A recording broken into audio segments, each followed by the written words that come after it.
Hi guys, welcome back with another blog. I hope you guys are all doing great. आज हम बात करने वाले हैं कि कौन कौन से ऐसे तरीके हैं जहाँ वेज हैं to come to Canada.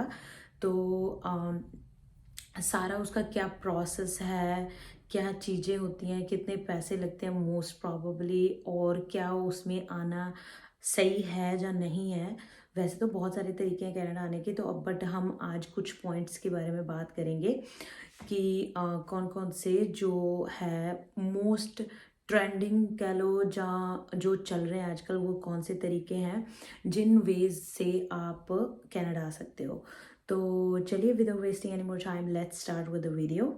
Number 1 is, जो आप सबको ही पता है, स्टूडेंट वीज़ा। उसमें आना बहुत ही इजी एंड बहुत ही बढ़िया तरीका है, क्योंकि जब आप स्टूडेंट वीज़ा पे आते हो तो आपको कनाडा में वर्क परमिट लीगली मिल जाता है। जब आप कनाडा में काम करते हो 1 साल, फिर उसके बाद आप पीआर अप्लाई कर सकते हो if you are filing your tax and living in Canada, working in Canada. तो वो एक सबसे आसान तरीका है आपके लिए कनाडा आने का। आपको अभी देखते हैं कि स्टूडेंट्स को क्या क्या चाहिए होता है। नंबर 1, पहले कुछ रूल अलग होते थे बट अब रूल थोड़े चेंज हो चुके हैं। एक तो आपको आइल्स चाहिए, ठीक है। आइल्स में डिपेंड ऑन योर क्वालिफिकेशन, उसके अकॉर्डिंगली आपको बैंड चाहिए। अब बैंड क्राइटेरिया भी बढ़ चुका है, वो आप ऑनलाइन चेक कर सकते हो कि आपकी जो भी क्वालिफिकेशन है उसके अकॉर्डिंगली कनाडा आने के लिए, एडमिशन लेने के लिए, स्टडी करने के लिए आपको कितने बैंड रिक्वायर्ड हैं, ठीक है। तो दूसरा, आपको जो है आपकी फ़ीस पे करनी होती है, जो कि पहले 1 सेमेस्टर की होती थी, अब 2 सेमेस्टर की हो चुकी है। आपको 2 सेमेस्टर की फ़ीस पे करनी पड़ेगी। और तीसरा, आपको जो है जीआईसी अपना जो है मतलब फिल करना होता है आपको। बेसिकली जीआईसी आपका अकाउंट खुलता है कनाडा में, जिसमें आप अपने पैसे जो है $10,000 डिपॉजिट करने होते हैं आपको। वो आपको जब आप कनाडा आ जाते हो तो आपको मिल जाते हैं, बट वो रिक्वायरमेंट है, वो आपको करने ही पड़ते हैं। तो बस आप 1 साल का कोर्स लेके आ सकते हो। अगर आपने इंडिया से ग्रेजुएशन करी है, मास्टर्स करी है, तो आप कनाडा में 1 साल का कोर्स कर सकते हो, नहीं तो आप 2 साल का कोर्स कर सकते हो। उसमें फ़र्क क्या होता है कि अगर आप 1 साल का कोर्स करते हो तो आपको 1 साल का ही पोस्ट ग्रेजुएशन वर्क परमिट मिलता है, बट अगर आप 2 साल का कोर्स करते हो तो आपको 3 साल का वर्क परमिट मिलता है। तो आपके पास वो 3 साल का टाइम मिल जाता है आपको टू गेट अ पीआर, ठीक है। क्योंकि पीआर के लिए भी आपको 1 साल काम करना पड़ता है। उसके बाद आप कनेडियन एक्सपीरियंस क्लास में अपनी प्रोफाइल क्रिएट कर सकते हो। बाद में आपको पॉइंट्स का वेट करना होता है। जब पीआर का जो एक्सप्रेस एंट्री का कट ऑफ आता है, उसके बेसिस पे आपके जो है पीआर होती है, ठीक है। एक एक तरीका आपको पता चल गया, simple and easy and fastest way to come to Canada is a study visa. Number 2 पे हम बात करेंगे विजिटर वीज़ा, ठीक है। विजिटर वीज़ा कोई भी लगा सकता है वैसे तो। आपको इनफ फंड शो करने होते हैं। आपको अगर तो आपका कोई रिलेटिव है, आप उनको विजिट करने आ सकते हो। अगर आपका कोई जानकार नहीं है तो आप खुद भी अप्लाई कर सकते हो कि हमने कनाडा घूमने जाना है। देन उस केस में आपके पास बहुत अच्छे फंड होने चाहिए।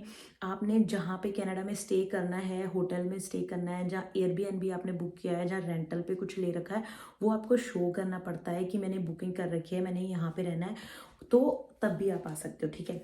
और विजिटर वीज़ा की अगर बात करें, विजिटर वीज़ा में भी आजकल बहुत लोग जो आते हैं, पहले वो विजिटर वीज़ा में आते हैं, देन वो यहाँ पे विजिटर वीज़ा को या तो स्टडी वीज़ा में कन्वर्ट कर लेते हैं, नहीं तो वो वर्क परमिट में कन्वर्ट कर लेते हैं, ठीक है। तो वर्क परमिट में कन्वर्ट करने के लिए थोड़ा सा ट्रिकी होता है, वो ईजी पार्ट नहीं है। क्योंकि अगर आप विजिटर वीज़ा पे आ रहे हो, आपको विजिटर वीज़ा को वर्क वीज़ा में कन्वर्ट करना है, तो आपको जो है एक एम्प्लॉयर ढूंढना पड़ेगा यहाँ पे, जो आपको वर्क वीज़ा में सपोर्ट करे, जो आपको पेपर वर्क दे दे कि मैं इसको हायर कर रहा हूँ। तो फिर जॉब लेटर जो है वो आपको मिल जाए, बेसिकली एलएमआई होती है वो, तो वो आपको मिल जाए, तब आपको जो है वर्क परमिट मिल जाता है। देन सेम प्रोसेस है, काम करो, अपनी पीआर लगा सकते हो। अगर आपके इंडिया में कोई जॉब करते थे तो इंडिया का एक्सपीरियंस भी आप काउंट कर सकते हो यहाँ पे, और यहाँ पे काम करो, उससे आपको जो है ज़्यादा पॉइंट मिल जाते हैं। तो सेम देन आप पीआर के लिए अप्लाई कर सकते हो। But again I want to tell you, with this is not an easy process. This is like, it's easy to come on a visitor visa, but to convert that visitor visa to work permit, that cost you a lot of money. कोई कोई तो है जो 30 से 40,000 dollar में आपको LMIA देते हैं, जो कि अगर हम इंडियन कन्वर्जन में बात करें, अगर 30,000 डॉलर हो गए तो आई थिंक 18 लाख के आसपास, 18-19 लाख। अगर 40,000 डॉलर कोई मांगे तो 24 लाख, ठीक है। तो उस अकॉर्डिंगली आपके बहुत ज़्यादा पैसे भी लग जाते हैं और उसमें कोई गारंटी भी नहीं होती, ठीक है। उसमें बहुत सारे फैक्टर्स होते हैं, वो अगर आपको जानना है कि क्या क्या उसके मेरिट और डीमेरिट पॉइंट है, आप मुझे कमेंट कीजिए, तो उसमें एक full thoroughly video, complete video बनाऊंगी कि LMIA का क्या प्रोसेस होता है, ठीक है, क्या मेरिट पॉइंट्स है, क्या डीमेरिट पॉइंट्स है। तो इसमें अगर मैं बोलने लगी तो ये वीडियो बहुत लंबी हो जाएगी, तो इसमें नहीं बताऊंगी, अगली वीडियो में आपको ये कंटिन्यू करेंगे।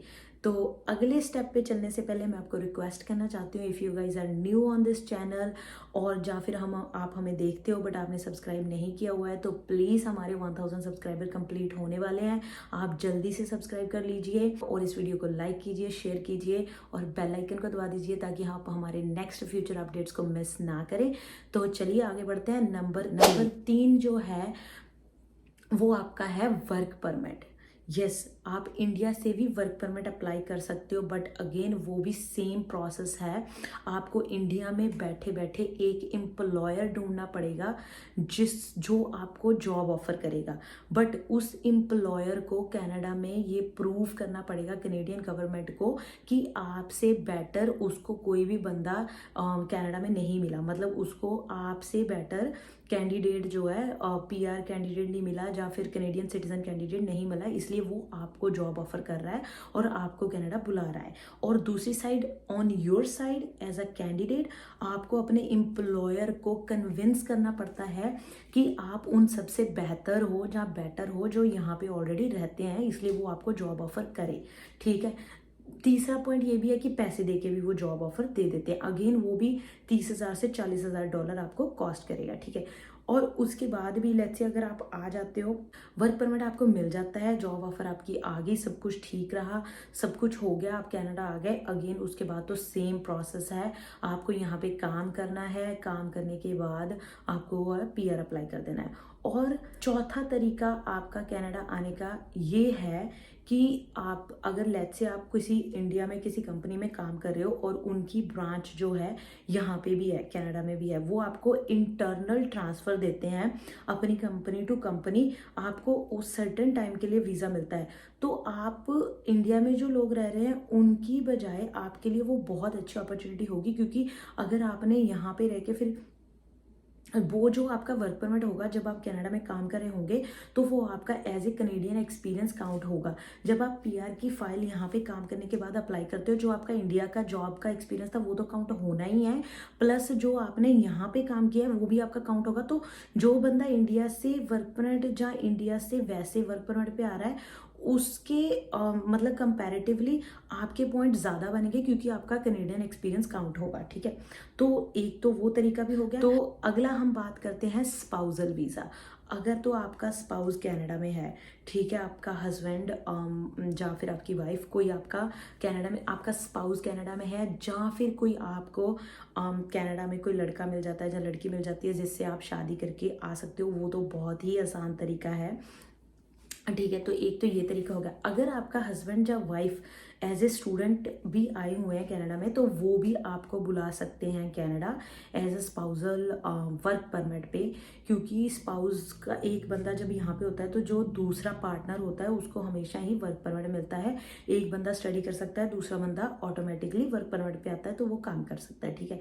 एक तो ये तरीका हो गया। एक और तरीका है जो जिससे क्या है कि आप किसी भी कंट्री में हो बट आप कनाडा के लिए अप्लाई करना चाहते हो, आप डायरेक्टली PR भी अप्लाई कर सकते हो from any country. Let's say हम बात करते हैं इंडिया से, ठीक है। आप इंडिया में हो, आपने किसी भी कंट्री में हो, इंडिया में हो, आपने PR अप्लाई करनी है, आप कोई जॉब कर रहे हो, आपके पास 4-5 साल का एक्सपीरियंस है, IELTS में आप बहुत अच्छे स्कोर ले सकते हो, बहुत अच्छे बैंड ले सकते हो, आपने 8-9 बैंड ले लिए हैं, तो आप कनाडा में इंडिया में बैठे बैठे ही कनेडियन PR के लिए अप्लाई कर सकते हो इन अ स्किल्ड वर्कर स्ट्रीम। ठीक है, कैनेडियन एक्सप्रेस एंट्री में स्किल्ड वर्कर स्ट्रीम के अंडर आप अप्लाई कर सकते हो। आउटसाइड कनाडा का एक्सपीरियंस उसमें काउंट हो जाता है। उसमें क्या होता है कि जब आपने अपनी प्रोफाइल बनाई, उसमें आपके नीचे पॉइंट्स आ जाएंगे कि आपके इतने पॉइंट्स बन रहे हैं। लेट्स से आपके पॉइंट बने 450, लेट्स से बने 470 बने, let's say just an example, आपके 470 पॉइंट्स बने और उसके बाद जो है कनाडा सरकार कट ऑफ निकालती है। तो कट ऑफ जो आया लेट्स से 465 का आ गया, तो आपको इंडिया में बैठे बैठे ही कैनेडियन गवर्नमेंट जो है इनविटेशन भेज देगी। आपको invitation to apply for a permanent residency आ जाएगा। उसमें आपने फिर अपने डॉक्यूमेंट सारे डाल देने हैं, आपने इनविटेशन एक्सेप्ट कर लेना है, सारे डॉक्यूमेंट्स आपने डाल देने हैं। देन आपने वो डॉक्यूमेंट डालने के बाद वेट करनी है। 6 महीने का प्रोसेस होता है। 6 महीने के अंदर अंदर आपकी पीआर आ जाएगी, परमानेंट रेजिडेंसी आ जाएगी, फिर आपका पीआर कार्ड आ जाएगा। इंडिया में बैठे बैठे ही फिर आप डायरेक्टली पीआर आ सकते हो। बट वो इजी, मतलब इतना इजी नहीं है जितना साउंड कर रहा है मे बी आपको, क्योंकि आजकल जो वो सब उस कट ऑफ पे डिपेंड करता है। लेट्स से आपके 450 पॉइंट्स बन रहे हैं और कट ऑफ 500 का आ रहा है, जैसे अब चल रहा है रिसेंटली 500 से ऊपर ही आ रहा था, बट ये लास्ट वाला जो है 487 का कट ऑफ आया है। तो जिनके 487 से नीचे नीचे पॉइंट्स थे उनको इन्विटेशन चला गया होगा, चाहे वो किसी भी कंट्री में बैठ के उन्होंने अप्लाई किया होगा, चाहे इधर कनाडा, इंडिया, यूएस, यूके, किसी भी कंट्री में अप्लाई किया होगा, तो उनको इन्विटेशन चला गया होगा जिनके 487 से नीचे नीचे थे। ठीक है, बट ये भी एक ऑप्शन है। अगर आप आइल्स में 8 स्कोर कर सकते हो और आपने इंडिया में मास्टर्स करी हुई है, आपने अच्छी क्वालिफिकेशन है आपकी, तो वो चीज़ें मैटर करती है, तो आपके पॉइंट ऊपर जाते रहते हैं। ठीक है, और तो एक जो लास्ट में, नॉट द लीस्ट, लास्ट में एक तरीका बताना चाहती हूँ। यहाँ पे कनाडा में कुछ ऐसी प्रोविंसेस हैं जिनको हम एटलांटिक प्रोविंसेस बोलते हैं। वहाँ पे हर साल नए प्रोग्राम निकलते रहते हैं, क्योंकि अटलांटिक प्रोविंसेस जो होती हैं उनकी जो पॉपुलेशन है वो बहुत कम है। वो अपनी पॉपुलेशन को बढ़ाने के लिए नए नए वो निकालते रहते हैं, प्रोग्राम निकालते रहते हैं, जिसके तहत आप अप्लाई कर सकते हो इधर डायरेक्ट पीआर फ्रॉम इंडिया और any country, not specifically India, क्योंकि आपको उस पर प्रूव करना होता है कि हम उसी प्रोविंस में जाके रहेंगे। ठीक है, तो वो भी एक आसान तरीका, वो आपको चेक करते रहना पड़ता है। canada.ca जो इनकी वेबसाइट है, उसमें अटलांटिक प्रोग्राम करके प्रोग्राम निकलते हैं, जिसमें Prince Edward Island, Nova Scotia, New Brunswick, Yukon, Newfoundland, ये प्रोविंसेस जो होती हैं, न्यू फाउंडलैंड टेरिटरीज, ये सारी आ जाती हैं अटलांटिक एरिया। तो इन सब में बहुत अच्छे प्रोग्राम निकलते हैं। आप इधर डायरेक्टली वो आपको सपोर्ट करते हैं to get a PR, because उनको अपनी पॉपुलेशन इकोनॉमी बढ़ानी है, उनको लोगों की ज़रूरत है, इसलिए वो नए नए प्रोग्राम निकालते रहते हैं। ठीक है, I think I have tried to cover pretty much everything. That's all for today. Please do subscribe to Canadian Desi Blogs. मिलते हैं नेक्स्ट ब्लॉग में। Bye bye.